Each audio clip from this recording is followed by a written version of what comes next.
Will the relations between Russia and the US improve under Trump's watch?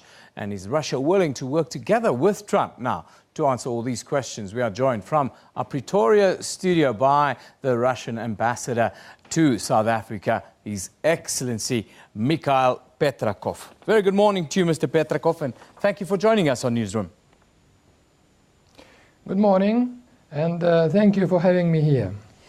Mr. Petrakov, these allegations that Russia interfered in the US elections, how do you respond to that? First, let me reiterate the position which we've been repeatedly stating, that the Russian side will be prepared to work with any democratically elected president of the United States, the president elected by the people. We do not have any preferences.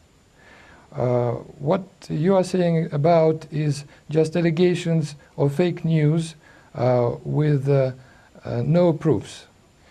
You know, all this reminds me of another story dating back to the year 2001, when the then Secretary of State Colin Powell was stating that all 16 American intelligence services are in agreement that Saddam Hussein had weapons of mass destruction. Yeah. 14 years on, he went on television saying that had we known that the intelligence information was incorrect, we wouldn't have gone to Iraq. Today you will hear the same words, that all 17 intelligence agencies are in agreement on Russian alleged interference. But no proof, so let's wait for another 14 years maybe. I want to ask you, it seems as if there's an existing relationship between Vladimir Putin and Donald Trump. Have the two ever met? No. No. They never met. They do not know each other. Where does this idea of this bromance, if one can call it then, where do you think this comes from?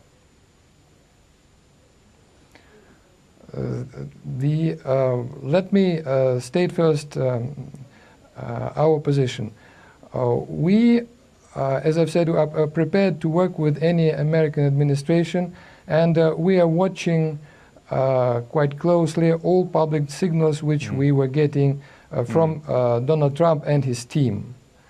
We do not know much about his foreign policy preferences or estimates. So we believe that by Northern Spring we shall get a more clear picture on that. We also do not underestimate the degree of continuity enshrined in the American political system during the period of transition from one administration to another. But we are prepared to work on the basis of equality and mutual respect of one another's interests. So I even would not touch upon this issue of bromance here. We're just watching pictures now of course, Barack Obama, his final day in office. His last act of this administration was to expel 35 Russian diplomats from the US in response to these hacking allegations. How did Russia receive this decision by Barack Obama? You know, with the Obama administration, we had 8 years divided in two very different periods. The first 4 years were, or rather they passed under the sign of resetting, an attempt to reset the relations.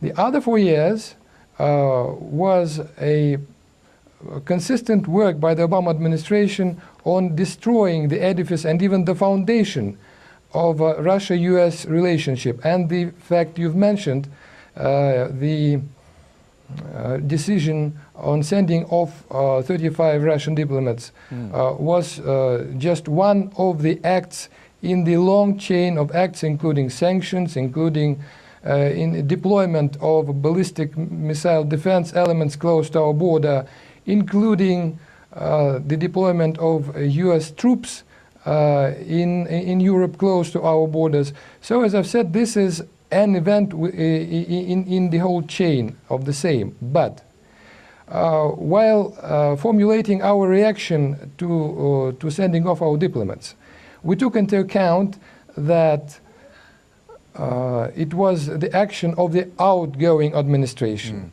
So we did not do anything in response, waiting for the incoming administration to deal with this matter. Well, basically it was not good, because these diplomats were sent off right on the New Year Eve with their children. The Obama administration prevented us from using two facilities which are usually used by our children for winter holidays. So you can judge for yourself. Yeah, that's never good. Never good. Wrong time of the year. I want to ask you, though, are you hopeful of a cessation in aggressive posture and improved relations under the next administration? Well, the hope is there. At least Donald Trump spoke about the necessity to engage in a dialogue. This does not mean that we shall agree on each and every point, but dialogue is always good because it always helps to move forward. When Donald Trump was elected, President Putin sent him a message of congratulation, expressing hope that under the new administration, by working together, we shall be able to lift our relationship out of the situation of crisis. Do you foresee a step-by-step lifting of sanctions, maybe in exchange for Moscow fulfilling its obligation under the Minsk agreement, as we're talking about what's happening in Ukraine, of course? The matter of sanctions is not our concern. We did not introduce them. It was the decision of our Western partners, and we do not discuss sanctions with them in any aspect, be it Ukraine or anything. Finally, Your Excellency, your message to the world with regards to America today and the inauguration of Donald Trump. Russia is very much interested in solid, practical, pragmatic, good relations with the United States, because both our countries are very important for this world. We hold great responsibility for peace and stability in the world, and we do hope that under the new administration we shall move forward in improving our relationship, which will be beneficial for the world as a whole.